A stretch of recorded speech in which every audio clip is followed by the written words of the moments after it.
तराइन 1192, वो युद्ध जिसने इतिहास बदल दिया। क्या एक हार सच में सदियों का भविष्य बदल सकती है? 1192, एक साल, एक मैदान और दो ऐसे नाम जिनकी टक्कर ने इतिहास की दिशा हमेशा के लिए मोड़ दी। 12वीं शताब्दी का भारत, राजपूत साम्राज्यों का दौर, वीरता, सम्मान और शौर्य की कहानियों से भरा हुआ समय। अजमेर और दिल्ली पर शासन कर रहे थे राजपूतों के गौरव पृथ्वीराज चौहान।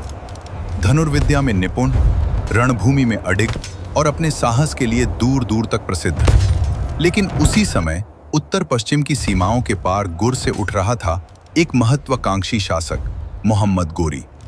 उसकी नजर थी भारत की समृद्धि पर और उसका लक्ष्य था दिल्ली का सिंहासन। 1191, हरियाणा के तराइन का मैदान। दो सेनाएं आमने सामने थीं। ढोल नगारों की गूंज, घोड़ों की टापें और चमकती तलवारें।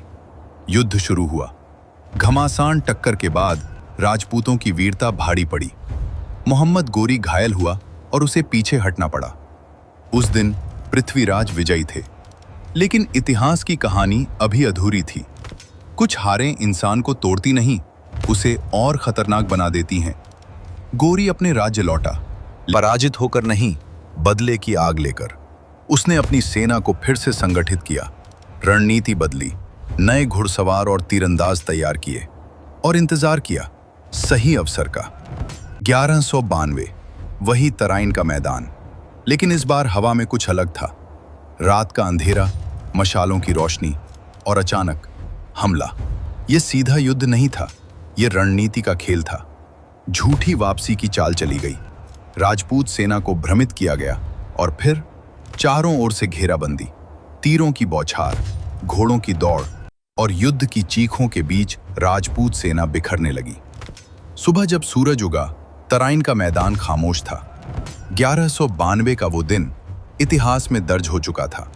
पृथ्वीराज चौहान पराजित हुए और बंदी बना लिए गए। कहा जाता है कि उन्हें अंधा कर दिया गया, लेकिन यहीं से शुरू होती है एक और कथा।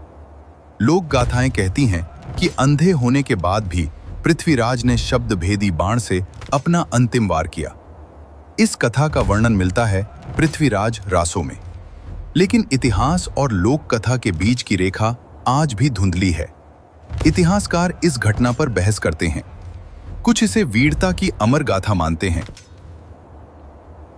एक बात निर्विवाद है, तराइन का दूसरा युद्ध सिर्फ एक राजा की हार नहीं था, यह एक युग का अंत था और दूसरे युग की शुरुआत। इसके बाद भारत में नई राजनीतिक शक्तियां उभरी, दिल्ली की सत्ता का स्वरूप बदल गया और मध्यकालीन इतिहास का नया अध्याय शुरू हुआ। 1192 सिर्फ एक साल नहीं था, वो एक मोड़ था जहां से भारत की दिशा बदल गई।